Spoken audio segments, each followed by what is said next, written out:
सारे नमस्ते रखो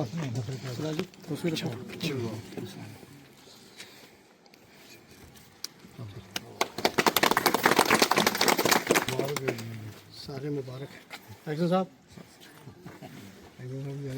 बिल्कुल सर। आज खुशी का मकाम है। खुशी का मकाम इसलिए है कि जब मैंने इलेक्शन लड़ा तो मैं नया था,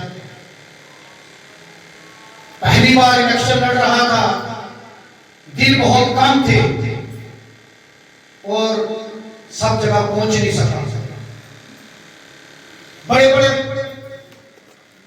महारथी, बड़े सीनियर लोग इलेक्शन लड़ रहे थे। तो जब मैं रजौरी में आया तो बड़ी बड़ी बातें की गई, लेकिन इलेक्शन में बातें करना वाजिब है, सब करते करते। लेकिन जब मैं जीता, जब कोर्टिंग हॉल से मुझे वो लेटर मिला कि आप जीत गए, जब मैं उस कोर्टिंग हॉल से बाहर निकला तो मेरा पहला बयान क्या था? मेरा पहला बयान ये था कि मैं इलेक्शन खत्म हो गया, अब मैं सबका एमएलए हूं, 99,000 वोटों का एमएलए हूं। अब मैं हर जात हर मजहब का एमएलए हूं। और मैंने सबको ये बात कही कि अब मेरे दिल के, मेरे ऑफिस के, मेरे घर के दरवाजे हर उस आदमी के लिए खुले हैं जो तामीर और तरक्की में विश्वास रखता है, चाहे उसने वोट कहां दिया है, कहीं नहीं दिया। लेकिन जहां तक गवर्नमेंट की बात है तो मेरा पैमाना ये कभी नहीं होगा कि किसी ने अगर मुझे वोट नहीं दिया तो उसको पानी ना मैं दूं, किसी ने वोट नहीं दिया तो मैं उसको बिजली ना दूं, किसी ने अगर वोट नहीं दिया तो मैं उसकी रोड ना दूं। हालांकि जब मैंने काम शुरू किया और आज भी बड़े सारे लोग कह रहे थे, क्योंकि तब तो धर्म खतरे में था, तब धर्म खतरे में था, बोले वाले लोगों को गुमराह किया जा रहा था कि अगर ये जीत गया तो आपके मंदिरों में पूजा नहीं होगी, मस्जिदों में ये नहीं होगा। लेकिन जब मैं एमएलए बन के आया तो आपने एक साल में देखा होगा जितने मंदिरों में, जितने गुरुद्वारों में, जितनी मस्जिदों में, जितने भंडारों में मुझे लोगों ने बुलाया, इतने उन ठेकेदारों को नहीं बुलाया जिन्होंने वोट दिया।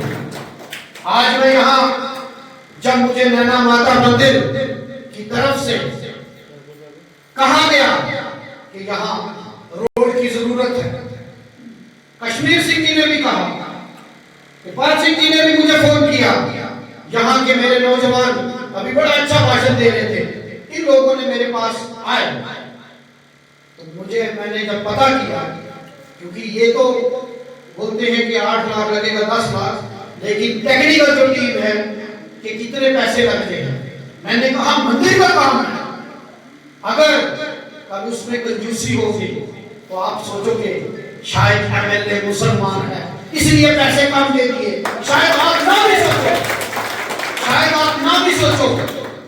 लेकिन जिनको सिर्फ आदत है, कुछ लोगों को आदत क्या होती है, उनकी आदत वैसी होती है उस मक्खी की तरह जो अच्छी चीज पे कभी नहीं जाके बैठती है, वो कहां बैठती है?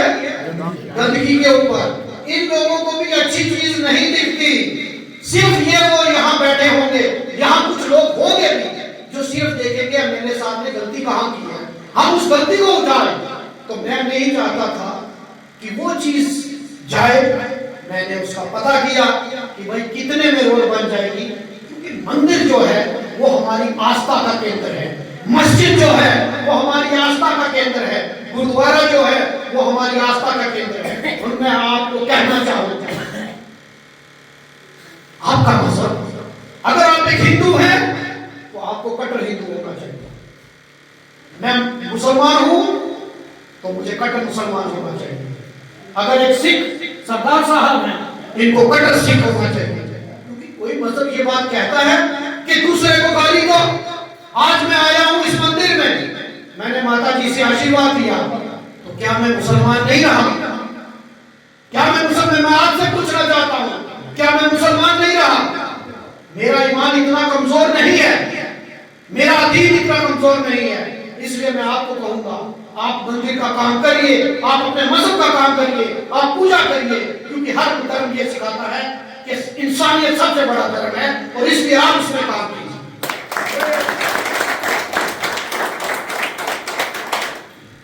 एक साल में आप रिपोर्ट कार्ड देख लीजिए,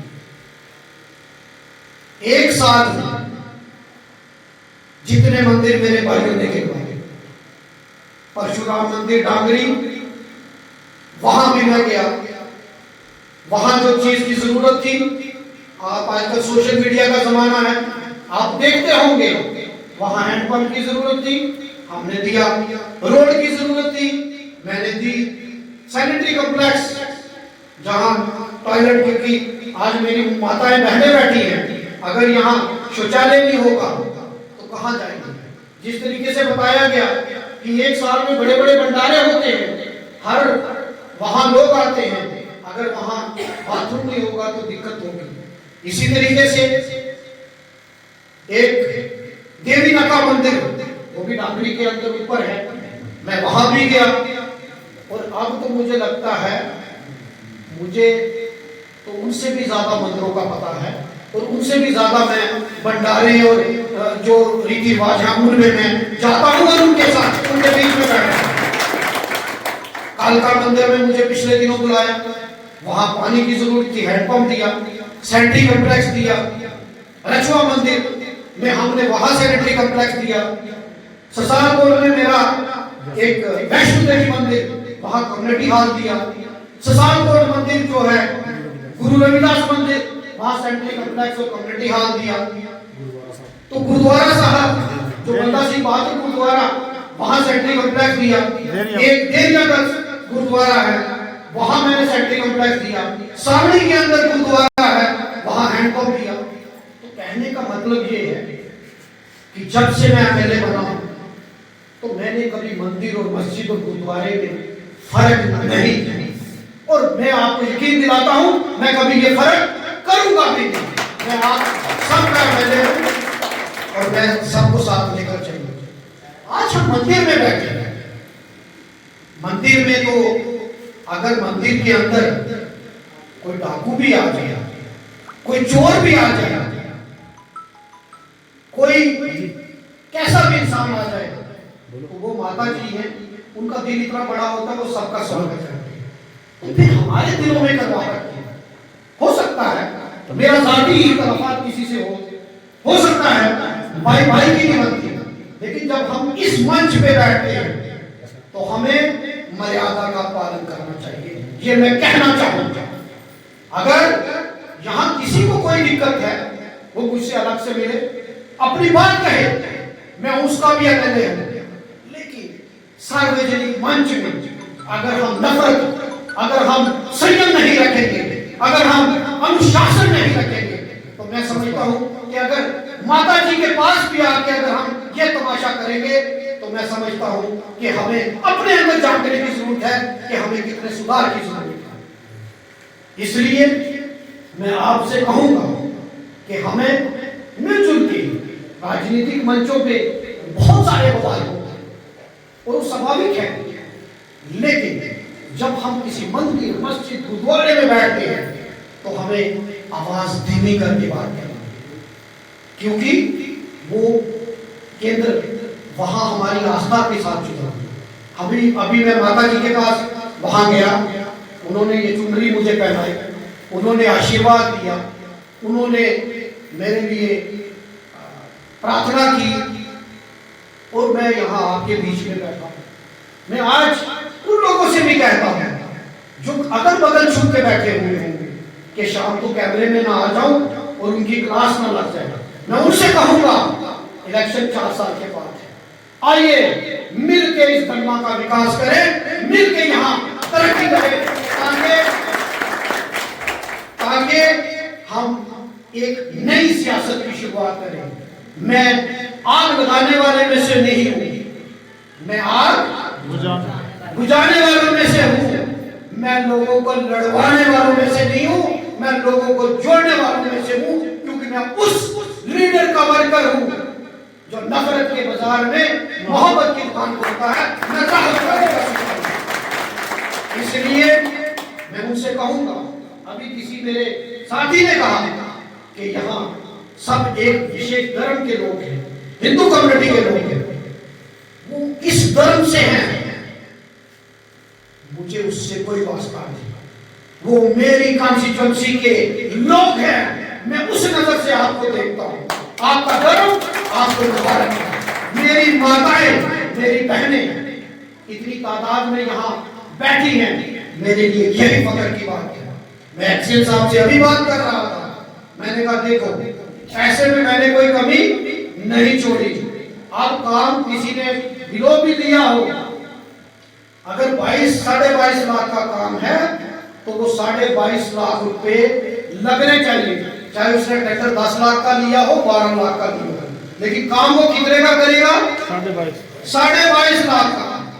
और इस काम में मैं उस ट्रैक्टर से भी कहूंगा और डिपार्टमेंट से भी कहूंगा, मंदिर में तो हम अपने जेब से काम करते हैं, तो इसलिए अगर यहाँ 4 रुपए वो ना भी कमाए तो ऊपर वाला उसको कहीं और से फायदा दे देगा।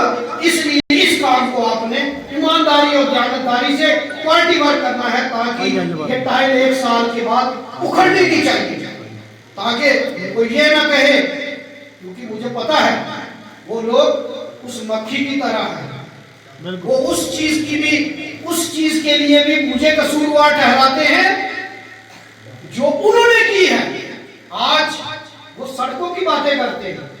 मैंने कहा कि अगर वही देवी यहाँ नैना माता मंदिर की ये रोड बना देते तो आप लोग क्रेडिट किसको देते? उन्हीं को। लेकिन आज बनाई किसने है? मैंने। लेकिन अगर कोई ये कहे कि 2 साल पहले जी मैंने रखी थी, 2 साल फंसी रही है, आज बाहर निकली है, तो आज उनकी ये बात नहीं चलेगी। इसलिए आपको मौका मिला, आपने मौका गवा दिया।